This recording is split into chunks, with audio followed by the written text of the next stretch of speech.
Hi, welcome back to MF Corner, and joining me now I have Prablin Bajpai of FinFix Research, who's here to talk about how changes to an index like a Nifty or Sensex, when stocks come in or out, how that may affect your index fund. But before we get started on that topic, Prablin, the previous chat that I had with Kalpesh ended on quite an interesting note when, we were talking about turnover ratio, and he said that it's very intriguing that how index funds can have, following the same benchmark, can have different turnover ratios.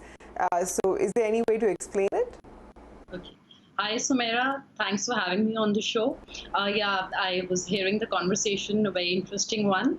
Sumera, not all indices, or index funds are constructed in the same manner. So just to answer the question, let's say you look at the turnover ratio of DSP Nifty equal weighted, it would be about 60%, and that of UTI Nifty 50 would be about 30%. So, based on which index is being followed, even if it's in the same category, the turnover ratios would vary. Okay. Now let's get started with our topic, which is how index changes affect index funds. Now, AMFI has this whole biannual thing where they rejig the, market cap classifications.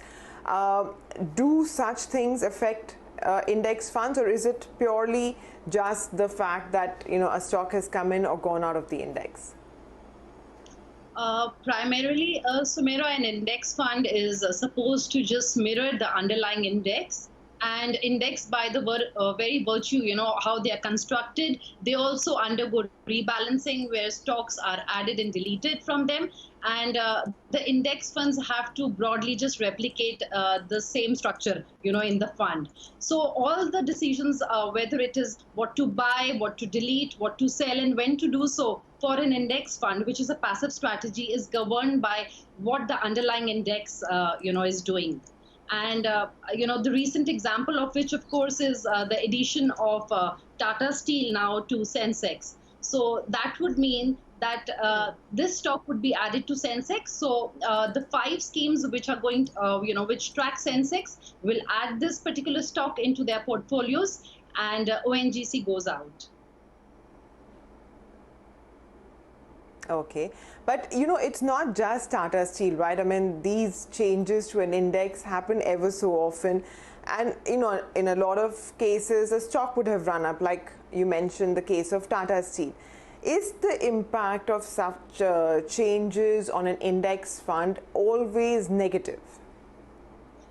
So typically, Sumera, I think here we need to understand that, how are these stocks, let's say, included or excluded from an index. So in India, we broadly have indices which are, momentum based, and where the market capitalization is the criteria for inclusion into the index. So in December of 2020, Tata Steel was actually excluded, and it was replaced by Dr. Reddy's in Sensex. And since then, we saw the metal rally, which has led to this particular stock, run up by about 72%. And it has overtaken the previous, let's say the 30th stock in the index. So now it is being included. So typically the criteria which is followed is market cap based, which means that stocks which are growing or which have a larger market cap need to be included. Now, this can happen on a quarterly basis. For Nifty, it is done on a biannual basis. It's twice a year. And Sumera, this particular phenomena is not restricted to India. It's a global phenomena.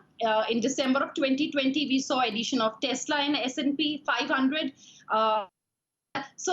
Where a particular stock is added, and then all the passive, funds which are following that index need to make the additions and deletions based on the underlying index. Okay, so since in this case, weightage becomes very, very important, right? It depends on the stock which is coming in or out, what is the weightage it holds. Therefore, would having an equal weighted, index fund solve the problem? Sumaira, sorry, I think I missed answering that particular part where it was whether it would have a negative impact or a positive impact. It is Okay, sorry. actually based on the allocation. Just you've mentioned whether it is an equal weighted index or it is an index where that allocation is just minimal. So in case of Sensex, where it's a market based, market cap based strategy, the inclusion of Tata Steel won't have a very big impact because the allocation would be just around 1%. But we've had cases in the past where certain stocks, which were even the fifth largest, let's say during the dot-com bubble, were went through a meltdown, and the fifth largest stock in terms of market capitalization on Nasdaq went bankrupt in the next 3 years. So the impact is actually dependent on what is the allocation, and to some extent equal weighted index can benefit, but not necessary from just the inclusions and deletions, Somera. I think an equal weighted strategy can also help investors from the portfolio concentration risk. Because it happens that in a market weighted strategy, it is the top 4 5 stocks, which start pulling up the index.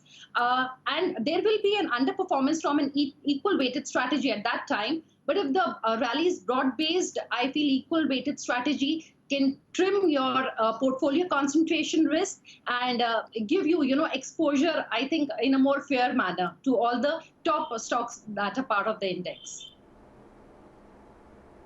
Okay, so for the time that these changes are being made, there is a possibility that there could be some tracking error, right? Because you're buying in volumes. Is this tracking error significant? Absolutely, Samira. During the time period when these changes are there, the rebalancing is done. There will be, uptick in the tracking error in these funds because it is not possible for the managers to buy the stocks at the same price. Also, when a stock is included, they have to sell a particular stock from the index, which was there from the portfolios. So what happens is typically these strategies, you're buying a stock when the price is going up, and you have to sell a stock, and the general market knows that that stock is being deleted from the index. So there's often a bit of pessimism. So getting a fair price for the same stock is also a problem. So there are tracking errors involved.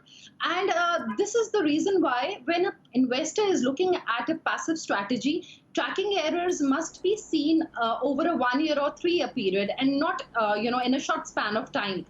Because that may coincide with the rebalancing time period, or there may be a clash, and that cannot give you the, let's say, a fair figure for the same. All right, Prableen, thanks very much for joining in and for explaining this. This is an important topic for those who are venturing into the passive space.